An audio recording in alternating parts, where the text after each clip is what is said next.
April 25th, 1945. 18:20 hours. A farmyard west of Magdeburg, Germany.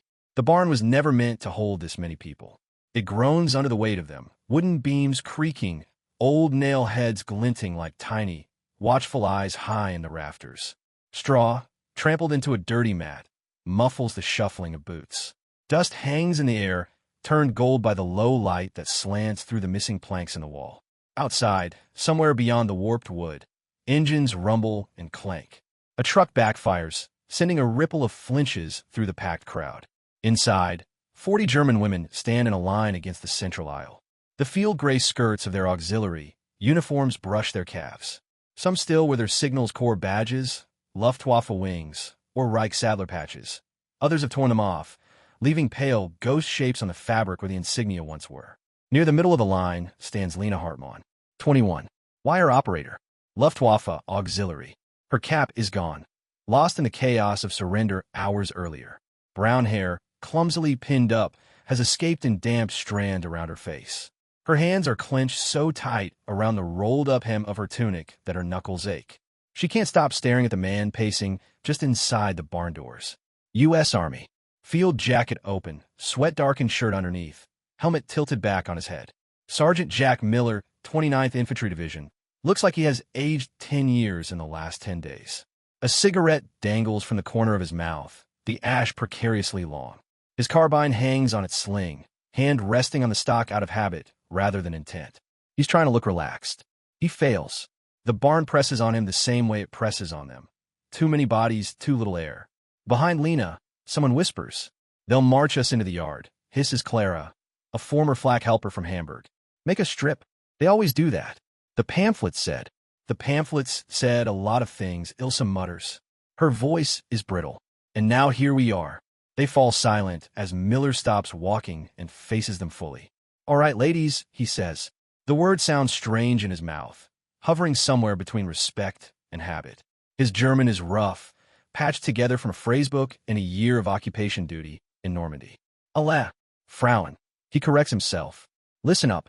40 back straightened by reflex. Lena's heart thuds against her ribs. She's heard the stories. The ones whispered by older women on the train when they were shipped west for service. The ones hissed in the corridors. If the Americans take you, there will be no dignity left. Better to. She swallows the thought before it finishes. Her fingers find the seam of her skirt. Squeeze. Miller scratches his jaw, leaves a smear of dust. "Here is what will happen," he says slowly, searching for words. "You stand in line. You close your eyes. You do not move." The barn seems to tilt. Close their eyes? Cold creeps up Lena's spine. One of the women down the line lets out a choked, disbelieving laugh. "Naderlick," she whispers. "So we don't see who's watching." Clara's breath quickens.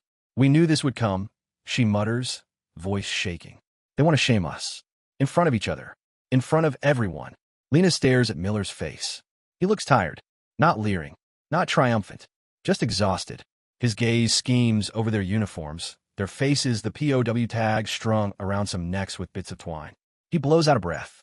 "Chaplain," he says in English over his shoulder. "You sure about this?" A voice from outside answers, muffled by the barn wall. "We have bodies to put in the ground, Sergeant," it says. "I'm not doing it like a butcher. They deserve a moment." "Yeah, but making them..." Miller jerks his chin at the line of women. "Do this? You know what they'll think it is." A pause. Boots crunch on gravel. The voice comes closer. "And if I warn them what it is," it says quietly, "half of them will refuse. You've seen how they stiffen at the word burial if it's not wrapped in somebody's marching song." Miller rubs his temples. "Fine," he mutters. Then, in German, louder, this is order from Feldgeistlicher, Army Pastor. "Chaplain, you do what I say. No problems, Fürsten. No one hurts you." The promise hangs in the air, unbelievable. Hurt. The pamphlets pinned on the bulletin boards back at the Luftwaffe camp didn't show American chaplains. They showed grinning men with big teeth and cigarettes, hands grabbing, boots kicking, women dragged through mud under broken flags. Lena doesn't trust his tone. She also knows the carbine at his hip has a full magazine. Fear is a teacher you don't argue with. "Augen zu," Miller says, gesturing to his own face. "Close your eyes." "Jets." Lena's stomach flips. Her body moves before her brain can protest.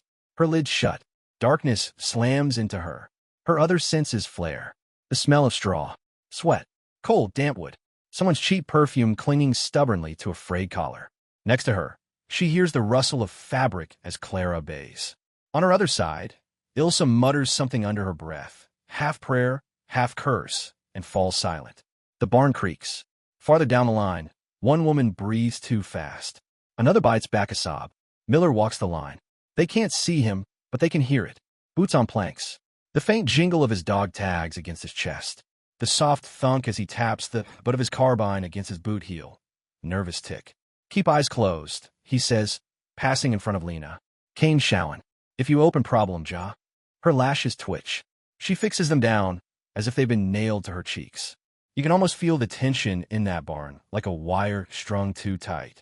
On the far side of the door, beyond the boards, other sounds drift in, a shovel biting into earth, the clink of metal on stones, murmured English voices low and serious.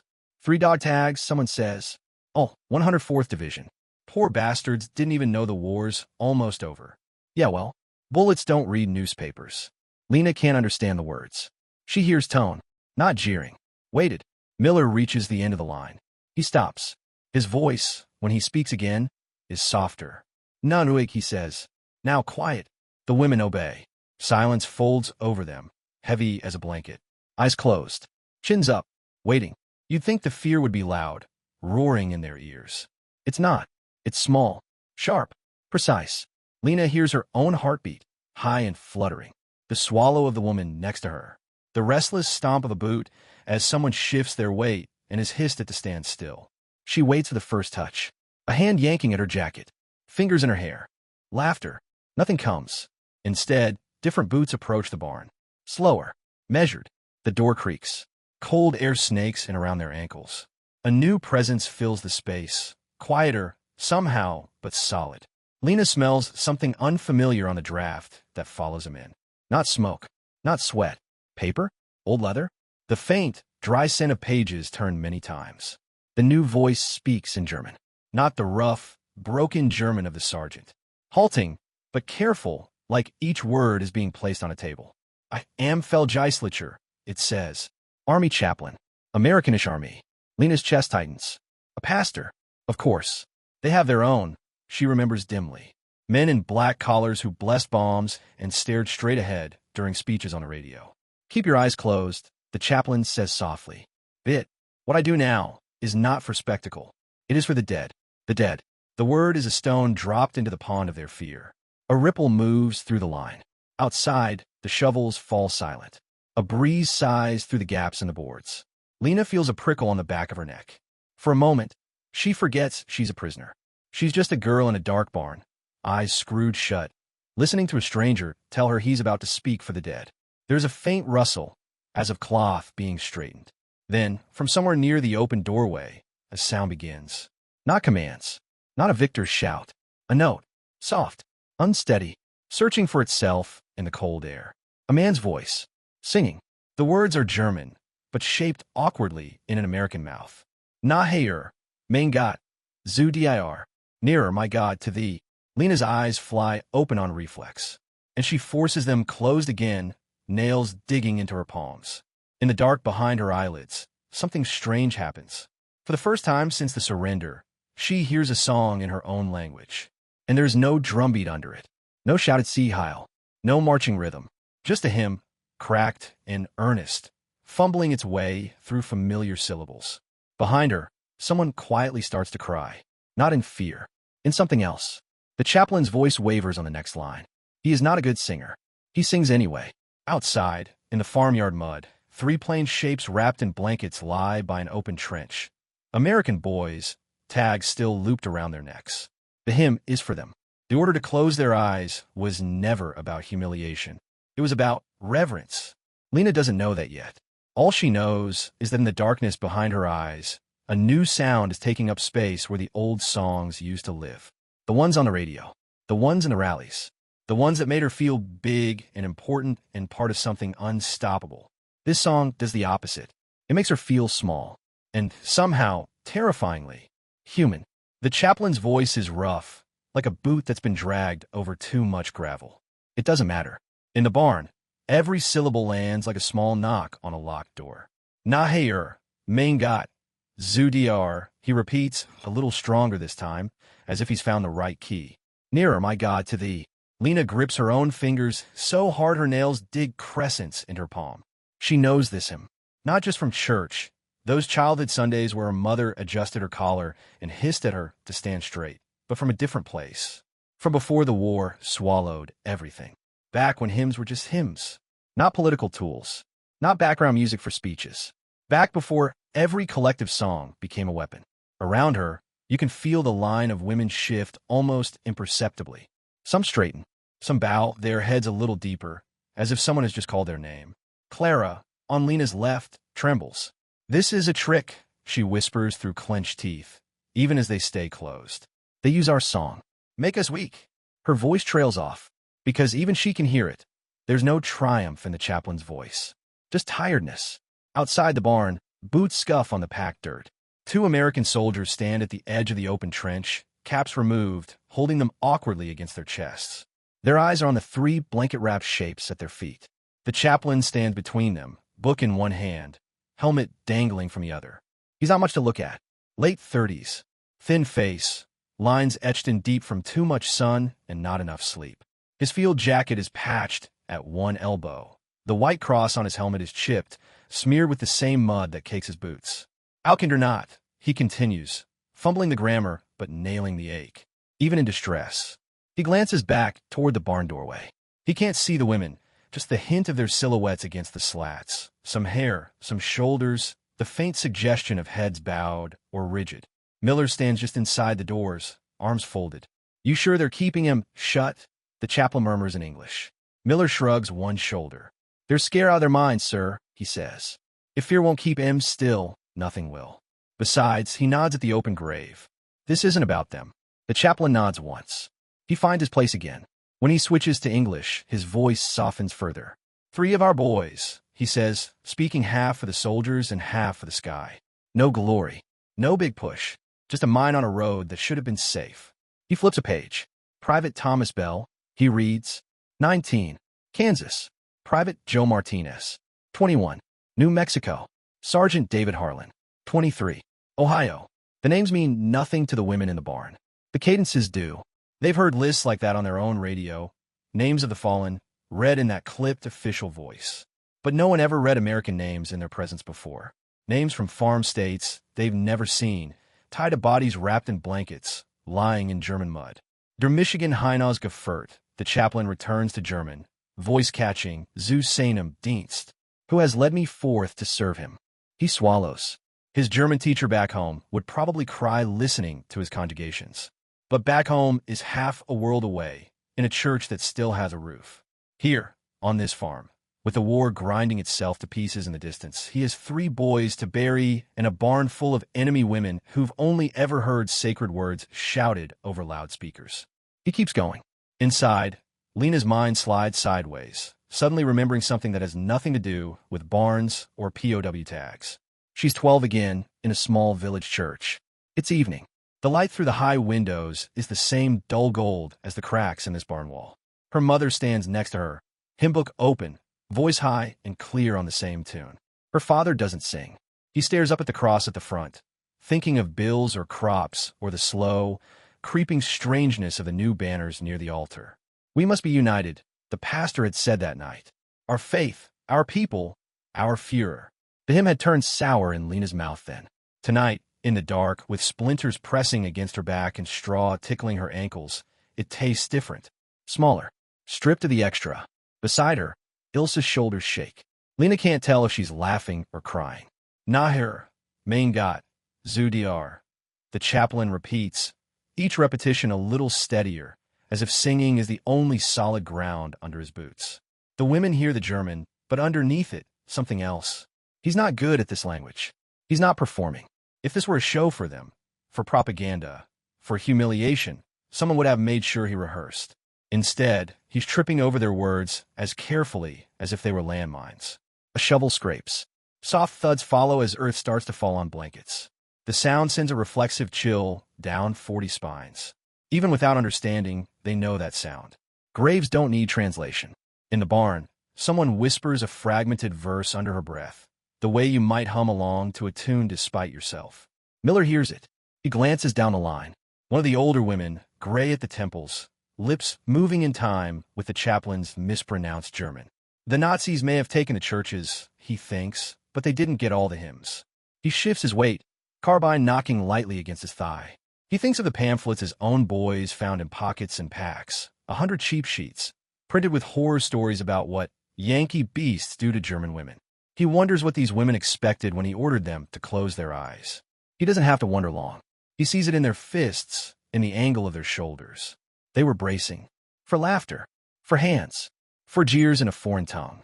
Instead, they're getting a song they've known since they were children, wrapped around the names of 3 American dead. The chaplain's voice trails off on the final WWII. To thee. Silence follows. Not just absence of sound. An actual silence, like the world is leaning in for a moment to listen. Then, Amen, the chaplain says quietly. The soldiers at the trench echo him. He closes his book. For a second he stands there, head bowed, lips moving silently, some private addendum he doesn't say out loud. Then he clears his throat. Sergeant, he says. Miller straightens like a puppet yanked on a string. Yeah, chaplain. Let them open their eyes, the chaplain says in German, loud enough to carry into the barn. Es ist vorbei. It is finished. The words hit Lena like a physical blow. It is finished. She has heard that phrase in church. She has heard it shouted at rallies. She has never heard it used to mean, no one is coming for you. Not in the way you thought. Her lashes flutter. She hesitates. What if this is the real trick? What if keeping them blind during the hymn was just the prelude to something worse? Augen auf, Miller says. His voice is less rough now. Open your eyes. Next to her, Ilse's fingers twitch. Clara sucks in a breath. For a heartbeat, nobody moves. Then 40 sets of eyelids lift. Light punches in.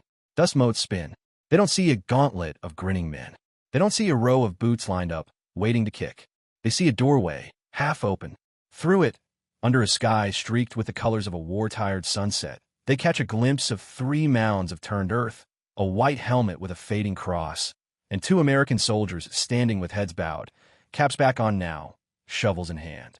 The only thing on display in that yard was grief. The only thing demanded from them was silence. Lena's throat closes. The loudspeakers, the marches, the drums, none of that is here. What fills her ears instead is the echo of the chaplain's halting German and the memory of songs sung for boys who came from places she's never heard of. For a split second, an absurd thought flits through her mind. If this is what their victories sound like, what do ours sound like, really? Miller scans the line.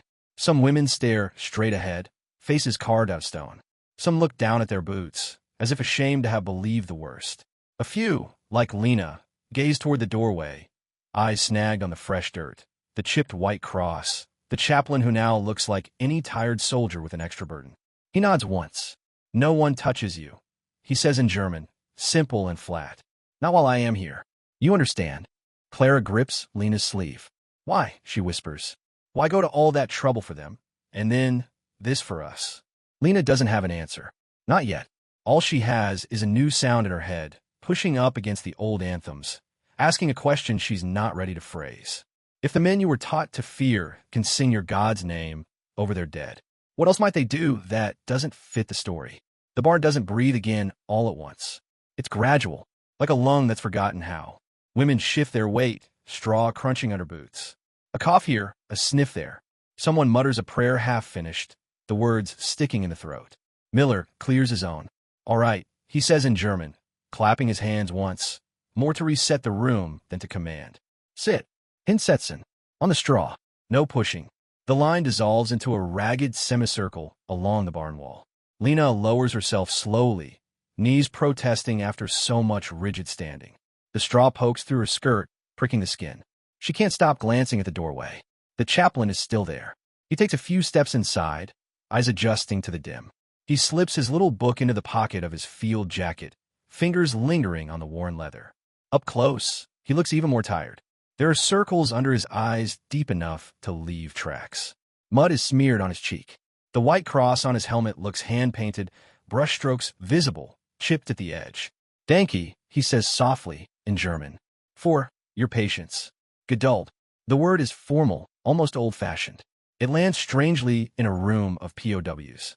The women don't quite know what to do with gratitude from a man in an American uniform. Clara mutters, "We had no choice," under her breath. Ilse elbows her. The chaplain doesn't seem to hear, or pretends not to. He looks around, taking in the faces, young, old, hard, frightened. Signals tabs, Luftwaffe eagles, worn gray skirts. "My name is John Turner," he says, German accent thick. "I am pastor, from Ohio." Ohio might as well be the moon. Lena hears it as a soft, round foreign place. He shifts his helmet under his arm. "You have heard many songs these years," he says slowly, searching for each word. "Loud ones, marching ones." His gaze flicks up, briefly, as if remembering radio broadcasts that rolled across oceans. "I did not come in here to give you another command," he adds. "I came to borrow your ears. For one, for my boys." He nods toward the yard. "For that, I asked the sergeant to ask you to close your eyes," he finishes. "Not to shame you. To, how is the word?" He frowns, rummaging through his German. "Schützen, to protect." The holy from staring. No one moves. Lena watches his mouth shape the word heilig, holy, with uncomfortable care, like it's a fragile object he's not sure he's allowed to touch in enemy territory. Miller leans against a support post, arms folded, watching the room. He's done his part, held the line, kept the lid on the fear long enough for the service outside. Now, he lets Turner stand there in front of 40 women who were raised on a different cross and a different flag, and told the men standing here would tear both out of their hands. Silence stretches. Then a voice from the back, thin, older. "You sang that for them," an elderly auxiliary says in German, fingers twisting in her lap. "Our hymn, our words, for them." Turner looks at her. "Yes," he says simply. "Why not your own songs?" she demands, brittle. "Don't you have enough of your own?" A few women nod. It's a fair question. He takes it seriously. "I do," he says. "We have many, but I learned this one at seminary from a pastor whose parents came from here, from Saxony. He taught it to me in your language." He smiles faintly. "I thought," he adds, "if I must say goodbye to boys in German soil, I should use the words I learned from a German mouth." The room takes that in. It feels upside down. They were told American pastors were godless or tools of capital, blessing bombs from a distance. Not men with hymns learned from refugee almost immigrants, trying to match syllables to graves. On Lena's right, Ilse shifts. Her voice, when it comes, is tight. "Where we were," she says, a pastor read names from the pulpit, and then the party men read their names through loudspeakers. The hymn and the speech. Together. Her lip curls. After a while, she says, you could not tell where one ended and the other began. Turner's eyes soften. "That," he says quietly, "is what you call blasphemy." The word is sharp in his mouth. He doesn't aim it at them. He aims it at the system that turned choirs into props. Clara snorts. "Easy to say now you have our boys in your graves," she mutters. Turner hears that one. He doesn't flinch. He nods once. It is late for easy words, he agrees. For a moment, no one speaks. Dust drifts in the low, slanting light. Outside, a truck engine starts, then dies, then coughs back to life. Turner looks at the women again. "At home," he says, "I preach to farmers, shopkeepers, people who argued about pews and harvests and whether the choir was too loud." He smiles briefly. "Now, I preach to men who may not live to see tomorrow. And to prisoners."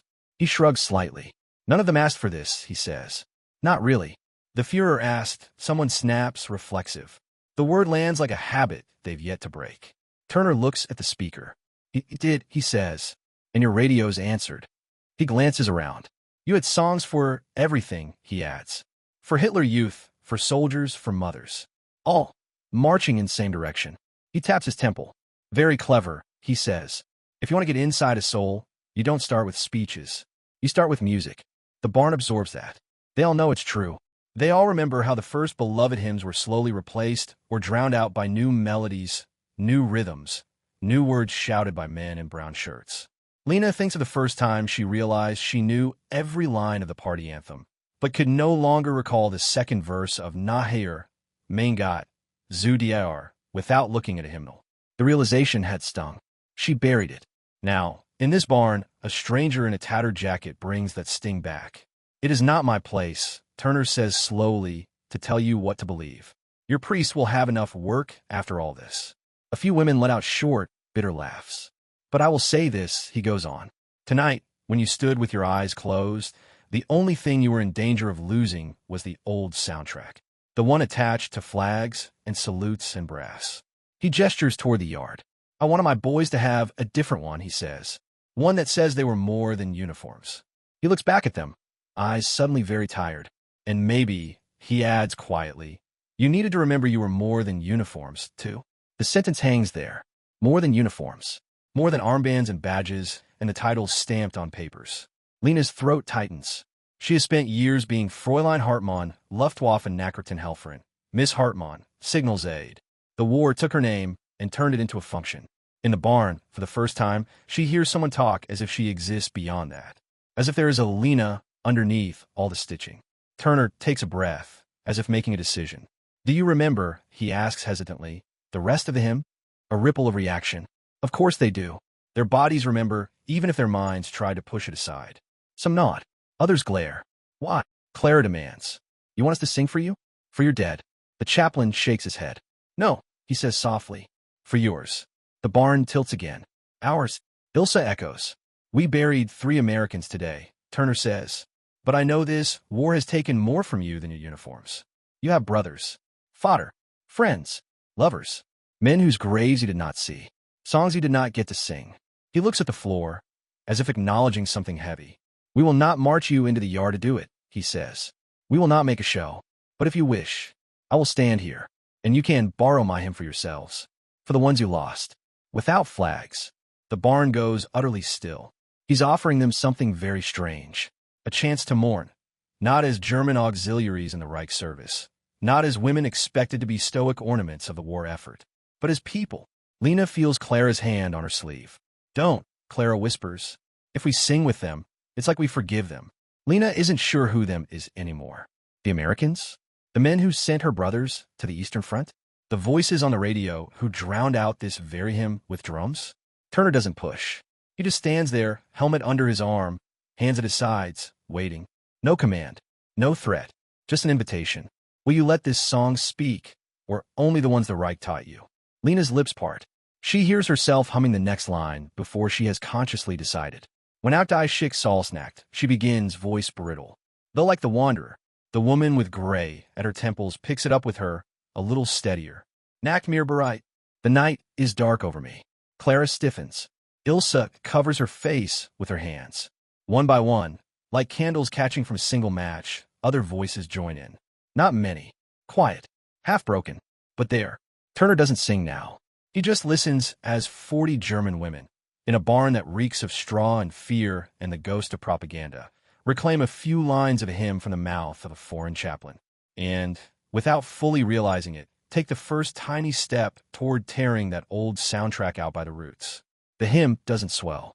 It doesn't become a great chorus that shakes the rafters. It limps. It falters. It survives. Dennoch mein Lied soll sein, yet my song shall be. Lena's voice cracks halfway through the line. She keeps going anyway.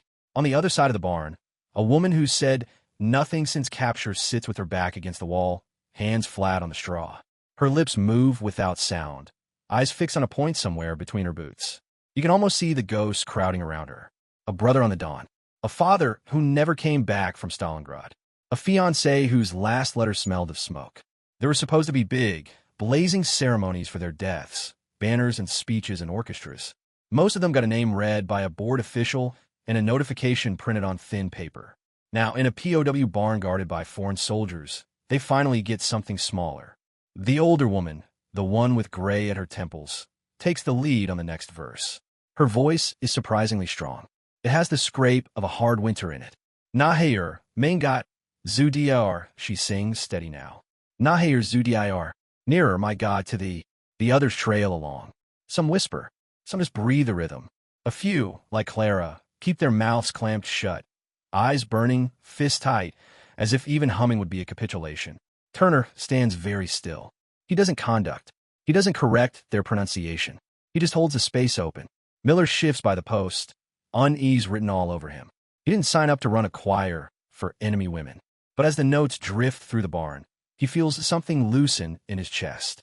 He thinks of his mother's church back in Maryland, dust motes in the sunlight, Mrs. O'Reilly hitting the wrong notes with gusto, and everyone too polite to say so.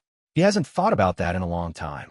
Outside, the truck that was idling near the yard coughs back to life. The driver leans on the horn, not in irritation, but as a signal.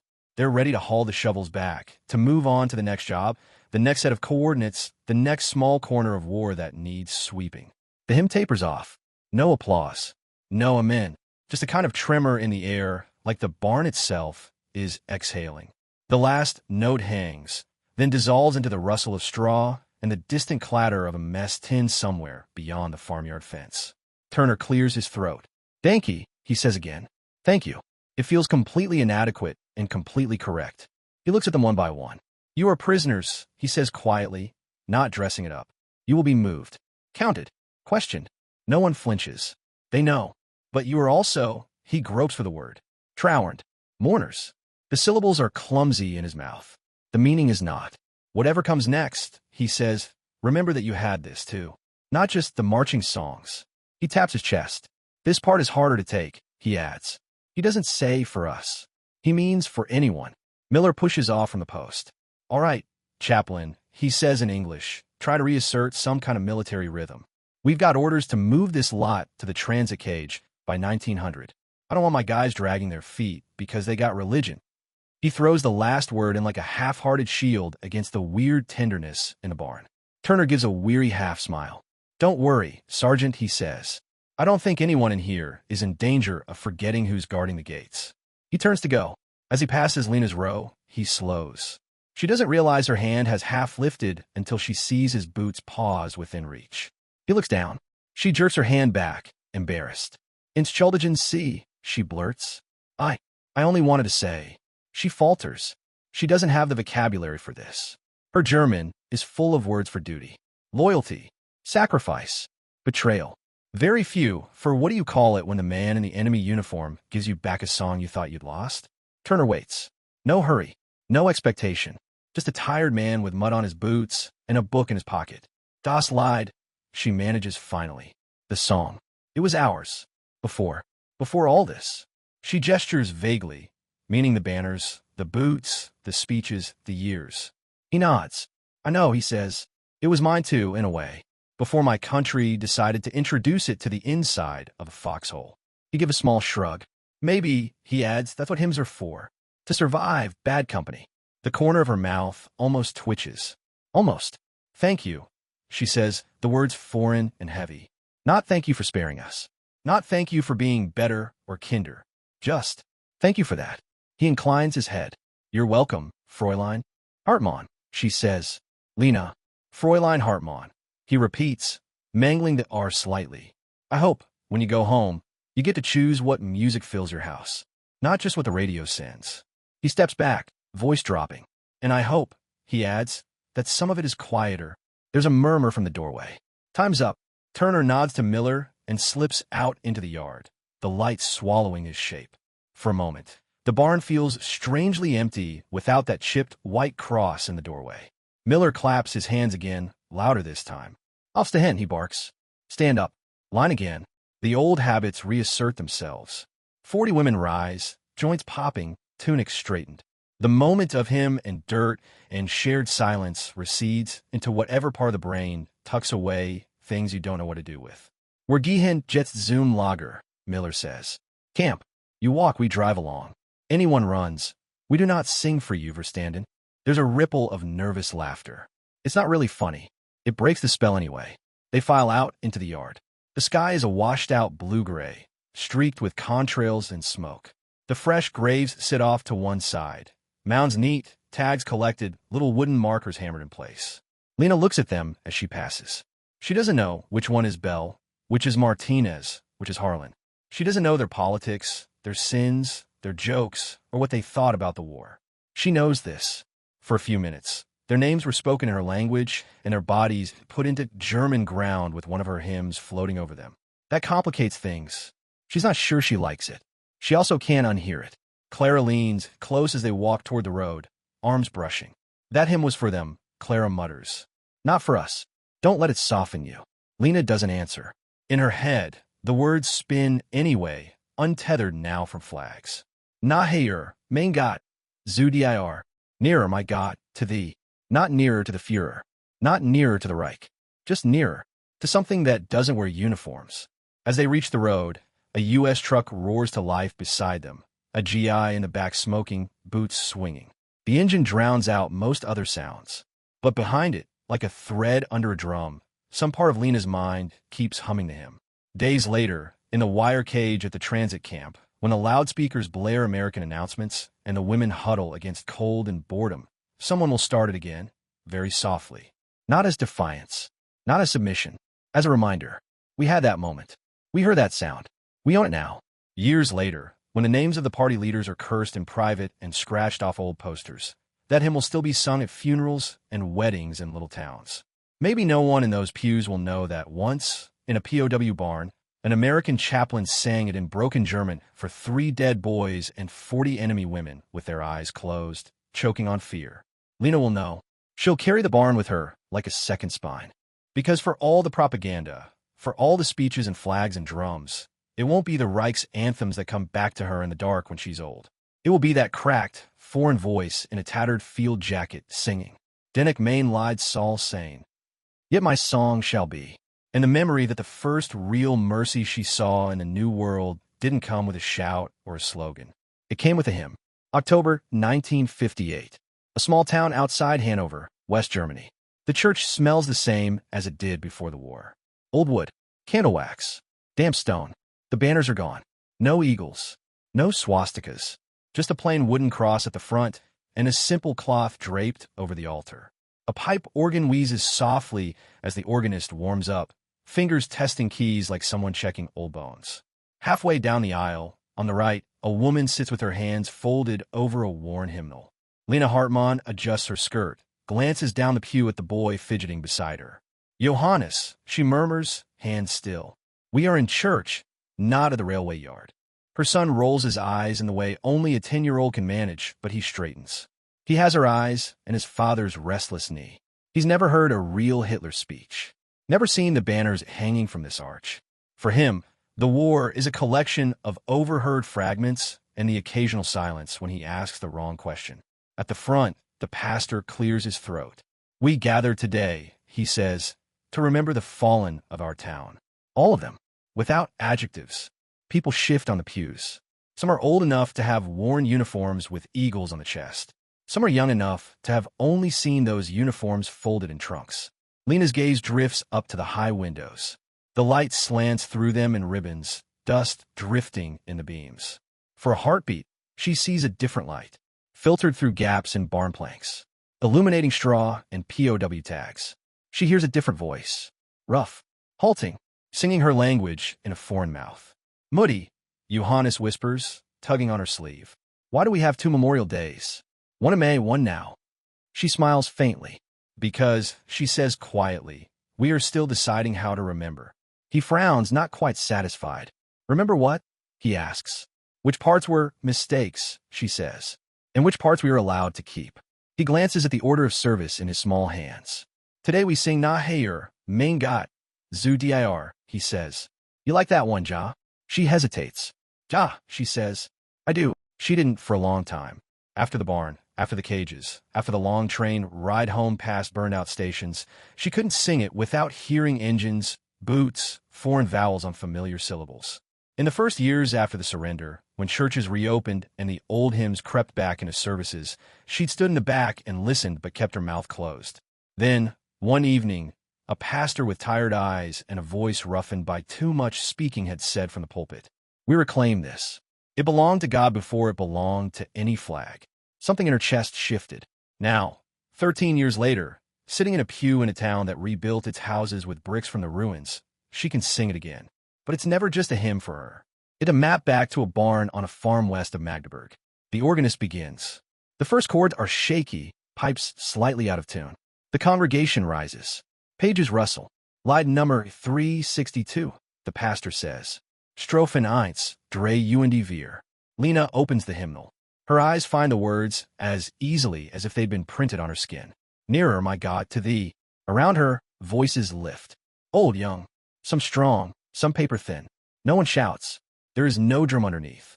No hand at the back, pushing them into a march. Just air, lung, and tone. She sings. Not loudly. but she sings. As she does, the years fold in on themselves. April 1945. The barn. Her eyes clenched shut, splinters in her palms, heart beating like a trapped bird.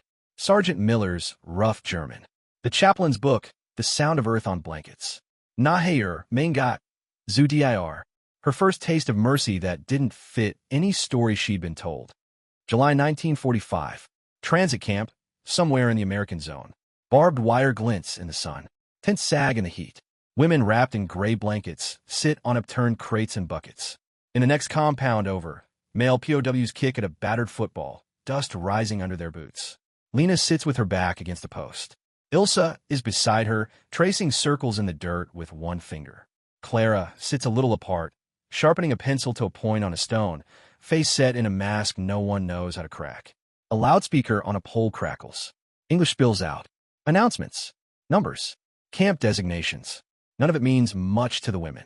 What they do understand is the boredom, the waiting, the long stretch of nothing between roll call and soup. Somewhere down the row, a woman starts humming. It takes a moment for Lena to recognize it. Nachher, mein Gott. The woman stops, embarrassed. No, go on, someone says. We are not supposed to sing their songs, another mutters. It was ours first. The older woman with gray at her temples snaps. Long before radios. Long before uniforms. She lifts her head. She sings the first verse. Her voice is scratchy, but she hits every word. Others join, some on the melody, some a third above or below. Lena finds herself humming despite the camp, dust in her mouth. She sees Turner for a moment, chip cross on his helmet, boots by a fresh grave. She wonders where he is now, if he's still singing over men in fields that smell like someone else's country. Winter 1947. A cramped flat in a bombed-out city. The walls are thin. The plaster cracks. Outside, the wind sneaks through gaps in the window frame like a thief. Lena stands at the sink, washing dishes in water that's more lukewarm than hot. On the table, a small radio crackles. The news is complicated. Trials in Nuremberg. Headlines about crimes she'd only heard whispered. Names of men she once saw on posters, now said with a different tone. She turns the volume down. Her mother, older now, sits in a chair, knitting something out of reclaimed wool. The old woman hums as she works. Lena pauses, dish halfway to the rack. The tune is unmistakable. Mutti, she says, you're humming. I still have lungs, her mother replies shortly. The hymn, Lena says, from before. Why now? Her mother's hands still. Because, she says slowly, the pastor asked us today, what did you sing before the party gave you songs? And I remembered. She resumes knitting. I am no theologian, she adds. But I think if they stole our hymns, we are allowed to steal them back. The radio sputters something about denazification. Lena thinks of Turner's halting German. Maybe that's what hymns are for. To survive, bad company.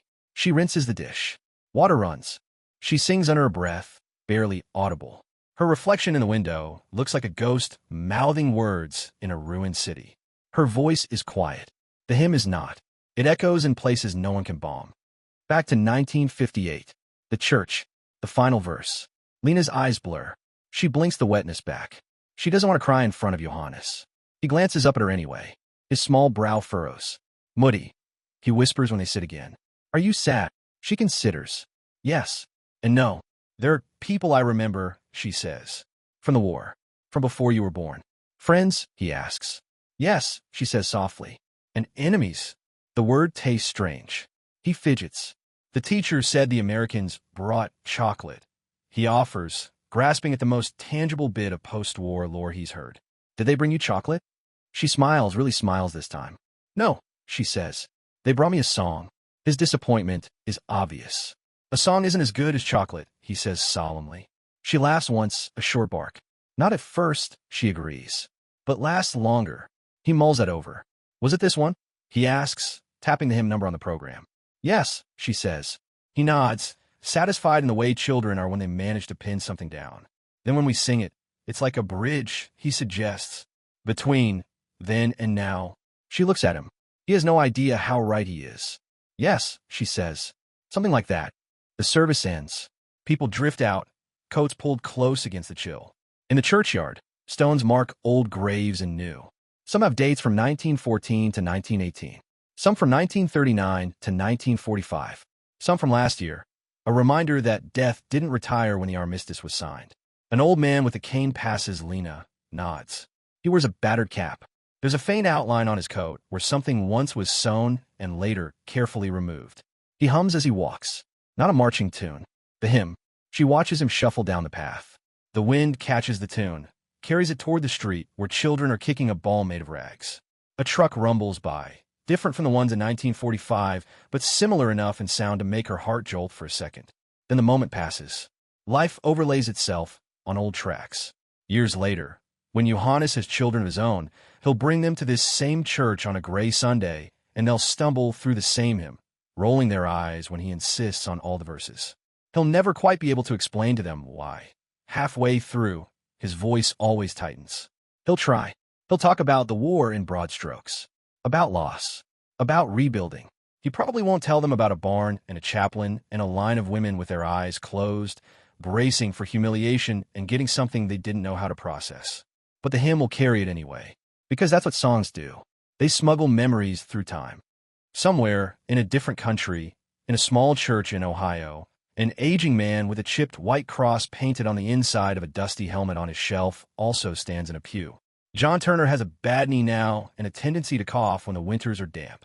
His congregation is smaller than it used to be. They've added guitars to the music, sometimes, but today is an old hymn day. The organist starts. He closes his eyes, sings, and for a heartbeat he's back in a farmyard. The smell of German earth freshly turned, 3 blankets at his feet and 40 enemy women in a barn behind him, their fear filling the air like fog. He remembers stumbling through the German lyrics, hearing their voices pick them up and carry them much better than his own. He remembers a young woman, Hartmann, Lena, thanking him in a language he mangled. He doesn't know what became of her. He doesn't know if she's alive. He suspects that somewhere, in some small town, someone else is singing the same hymn with the same double vision of memory. Nearer, my God, to thee, closer to something that has room for both boys in olive drab and women in field gray skirts. Closer to a space where mercy doesn't wear flags. The war burned through languages, flags, uniforms, anthems. It left ruins and graves and questions no speech could answer cleanly. But in one makeshift holding barn in 1945, for 7 or 8 minutes under a sagging roof and a strip of sunset sky, something else slipped in. A hymn sung for the dead of one army, heard by the prisoners of another. That took nothing from them, except the certainty that only the Reich knew how to fill their ears. They were ordered to stand in line, close their eyes, and brace for shame. When they opened them again, no one's hands were on their buttons. No cameras flashed. No jeers rang out. The only thing that had been taken from them was the monopoly of a soundtrack. The Reich's drums. The Reich's slogans. The Reich's claim on their voices. In its place, in a fragile, trembling, utterly imperfect way, came a quieter sound. A tired chaplain's cracked German. An old melody remembered from childhood. The soft echo of women reclaiming words they'd surrendered without noticing. History books will not mark that barn with a star. There will be no monument in the farmyard, no plaque reading. Here, the story bent a little, but in the lives of the people who walked out of it, in a way they hummed to themselves in transit camps, in a way they taught their children hymns without flags attached, that moment left a scar. A small, stubborn one. The kind that doesn't hurt when the weather changes. The kind that reminds you, quietly, that somewhere in the middle of the ugliest things human beings can do to each other. Someone once said, close your eyes, and instead of taking your dignity, they gave you back a song. Yendi.